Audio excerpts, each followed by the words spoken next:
Saraswati video చేద్దాంరా. ఏంటి ఈరోజు topic video చేద్దామా? వామ్మో కత్త, ఎందుకు కత్తి తీసావు ఇప్పుడు? ఈ రోజు ఇరిచేద్దామని నేను నీకు ఫోటో కూడా తగిలిద్దాం అనుకున్నా. ఇరుస్తావా? ఇంకా పొడుస్తావేమో అని భయపడి చచ్చా. నువ్వు పొడవను, ఎందుకో తెలుసా? నాతో వీడియో అవుట్ చేస్తాడు బుడితే. అసలు ఏంటి ఈ కత్తి గోలా? ఈరోజు బిగ్ బాస్ చూడలేదా? ఇంకా చూడలేదు. అందుకే భయపడ్డావు, లేకపోతే ధైర్యంగా ఉండేదాన్ని. అయినా ఈ కత్తిగోళ మనకెందుకులే, నాకు సార్ చేతిలో కత్తి ఓకే కానీ మనకొద్దులే, పక్కన పెడదాం. మాట్లాడుకోవడానికి చాలా టాపిక్స్ ఉన్నాయి, ఇవన్నీ మాట్లాడే ముందు ప్లీజ్ సబ్స్క్రైబ్. ఈ రోజు స్టార్టింగే నాకు సార్ కత్తితోటి అందరినీ చంపేశాడు, ఇరక తీసాడు అనమాట. ముందైతే ఎవరి గురించి మాట్లాడదాం? రీతు గురించి మాట్లాడదామా? నాకు సార్ ఫైర్ అయ్యాడు కదా బాగా. సరే, రీతు గురించి మాట్లాడుకుందాం. రీతునైతే డైరెక్ట్ గా అసలు నువ్వు సంచాలక్క మిస్ ఫేర్, ఇప్పుడు ఒక్కసారి కాదు 3 times ఇలాగే చేసావు, ఇక మీదట అసలు నిన్ను సంచాలక్క అసలు పెట్టకూడదు అని అన్నారు. అంతా చాలా కోప్పడ్డారు తన మీద. డైరెక్ట్ గా బిగ్ బాస్ కి కూడా కంప్లైంట్ ఇచ్చాడు. ఎంత పవన్ ని గెలిపించాలనుకున్నా నిజంగా ఒక్కొక్క స్టేజ్ లో ఒక్కొక్క మాట మాట్లాడుతూ ఉంది, రూల్స్ అండ్ రెగ్యులేషన్స్ మారుస్తూనే ఉంది. నేను ఆ రోజు అనుకున్నాను ఇలా చేసింది ఏంటబ్బా అని, బట్ ఈ రోజు నాకు సార్ అన్నాక ఓకే మనం అనుకున్నది కరెక్టే అని అనిపించింది, కన్ఫర్మ్ చేసుకున్నాను నేను. ఎంత తను హౌస్ లో తప్పులు చేసినా తనకి చాలా ఫ్యాన్స్ ఫాలోయింగ్ ఉంది కాబట్టి హౌస్ నుంచి అయితే పంపించారు తన్ని. అవునబ్బా, తనకు కూడా చాలా ఫాలోయింగ్ ఉంది. ఫస్ట్ నుంచి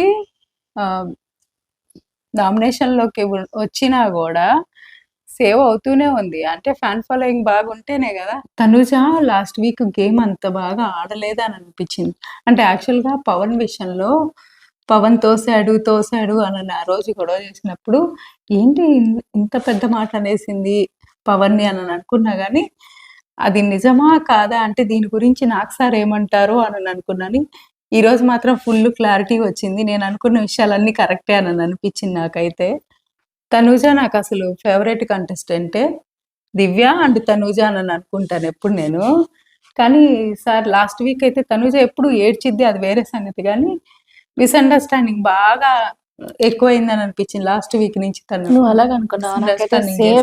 సేఫ్ గేమ్ ఆడింది అనుకున్నా, ఎందుకంటే ఫ్రెండ్లీగా హ్యాండ్ అయ్యడం వేరు, తొయ్యడం వేరు. అక్కడ నిఖిల్ కూడా అంది. సో నిఖిల్ కూడా తొయ్యలేదు, జస్ట్ ఇలా పట్టుకున్నాడు అంతే. అది కూడా టాస్క్ ఇచ్చారు కాబట్టి జస్ట్ హ్యాండ్ పట్టుకున్నాడు, దానికి కూడా మ్యాన్ హ్యాండ్లింగ్ చేయొద్దు అని అంది. అదైతే టోటలీ రాంగ్. అది నాకు అదే అప్పుడే అనుకున్నాను, అసలు ఏంటి ఇంత పెద్ద మాట అనేసిందని నిజంగా చాలా సార్లు అనుకున్నాను. ఏంటబ్బా సడన్ గా అప్పటికి పవన్ అంటూనే ఉన్నాడు నేను అలాగైతే చేయలేదు, అలా ఏమనుకున్నా అంటే ముందు వీక్ లో నేను ఏమన్నా పాయింట్ మిస్ అయ్యానా, అంటే చూడటం మిస్ అయ్యానా, ఎందుకు వీళ్ళిద్దరికి చెడింది అని అనుకున్నా నేను. కళ్యాణ్ అయితే ఈ రోజు నాకు సరే పొగడలేదు, అలా అని తిట్టలేదు, ఏదో యావరేజ్ గా ఉన్నాడు. ఇంకా సంచాలక్గా అయితే కొంచెం డిస్క్వాలిఫై అయ్యాడు అంతే. తీసుకున్న డెసిషన్ కరెక్టే, కాకపోతే దానికి ఇచ్చిన ఎక్స్ప్లెనేషన్ అనేది అక్కడ రాంగ్ అయింది. నాకు సార్ అడిగేటప్పుడు కరెక్ట్ గా తను ఆన్సర్ చేయలేదు, అప్పుడు చెప్పుంటే అప్పుడే మెచ్చుకుందరు. ఈ రోజు హౌస్ లో 2 బాంబులు పేల్చారు, ఒకటేమో నాకు సార్ పేల్చాడు, ఇంకోటేమో తనూజ హౌస్ లో పేల్చింది అనమాట. ఇంకొకటేమో ఫ్యామిలీ వీక్ లేదు. ఫస్ట్ బాంబు వేలంగానే అయ్యో ఎవరికి లేదా ఫ్యామిలీ వీక్ అని అనుకున్నారు, తర్వాత ఓన్లీ సంజనాకే ఫ్యామిలీ వీక్ లేదు. కానీ పాపం సంజన గారు బాగా ఏడుస్తున్నారు. మామూలుగా నాకు తన మీద పెద్ద అంటే మంచి ఒపీనియన్ లేదు, కానీ ఊరికే వర్డ్స్ అలాగా స్ప్రెడ్ చేస్తూ ఉంటుంది, కొంచెం రెబల్గా ఉంటుంది తన మాటలు కానీ అలా ఉంటుంది.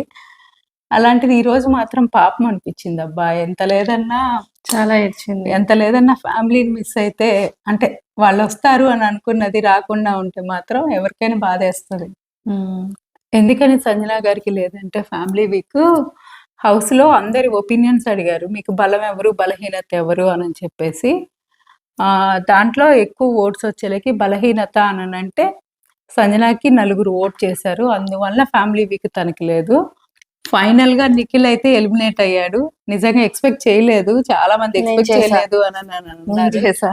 నాకైతే డబుల్ ఎలిమినేషన్ అంటే గౌరవ్ కూడా వెళ్ళిపోతాడేమో అనిపిస్తుంది రేపు.